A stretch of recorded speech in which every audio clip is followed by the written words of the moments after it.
कृष्ण और सुदामा की कहानी भारतीय संस्कृति और इतिहास में एक अत्यंत महत्वपूर्ण स्थान रखती है। ये कथा मित्रता, प्रेम, त्याग और आध्यात्मिकता का एक अनूठा उदाहरण प्रस्तुत करती है। आइए इस कहानी को विस्तार से जानते हैं। कृष्ण और सुदामा की मित्रता बहुत पुरानी थी। वे दोनों गुरुकुल में एक साथ शिक्षा ग्रहण करते थे।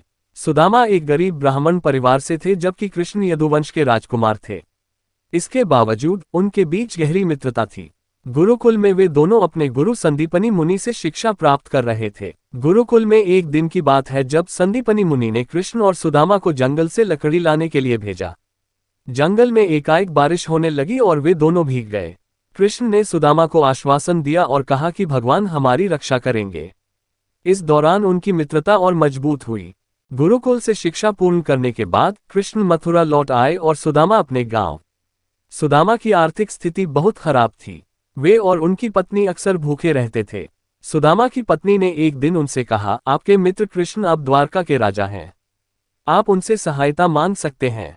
सुदामा ने अपनी पत्नी की बात मानकर कृष्ण से मिलने का निश्चय किया।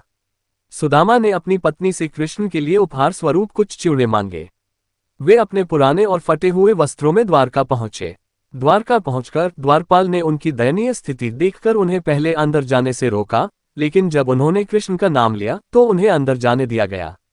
कृष्ण ने जैसे ही सुदामा को देखा, वे दौड़कर उनके पास आए और उन्हें गले लगा लिया। कृष्ण ने सुदामा का अत्यंत सम्मान और प्रेम से स्वागत किया। उन्होंने सुदामा के पैरों को धोकर उन्हें अपने सिंहासन पर बैठाया। रानी रुक्मिणी भी सुदामा की सेवा में लग गईं।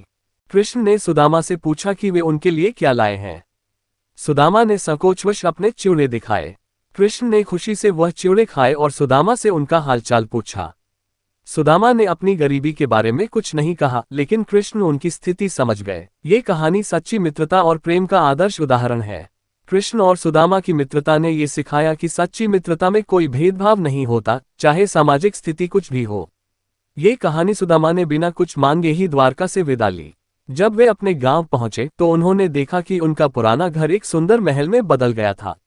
उनकी पत्नी और बच्चे अच्छे वस्त्रों में थे और घर में हर तरफ समृद्धि थी। सुदामा समझ गए कि यह सब कृष्ण की कृपा है। हमें ये भी सिखाती है कि सच्चे मित्र हमेशा एक दूसरे की सहायता करते हैं और बिना कुछ मांगे भी अपने मित्र की मदद करते हैं। कृष्ण और सुदामा की यह कहानी भारतीय साहित्य में अमर है और इसका संदेश आज भी उतना ही महत्वपूर्ण है जितना प्राचीन समय में था। ये कथा न केवल मित्रता का महत्व बताती है, बल्कि यह भी सिखाती है कि सच्चा प्रेम और भक्ति किसी भी कठिनाई को पार कर सकते।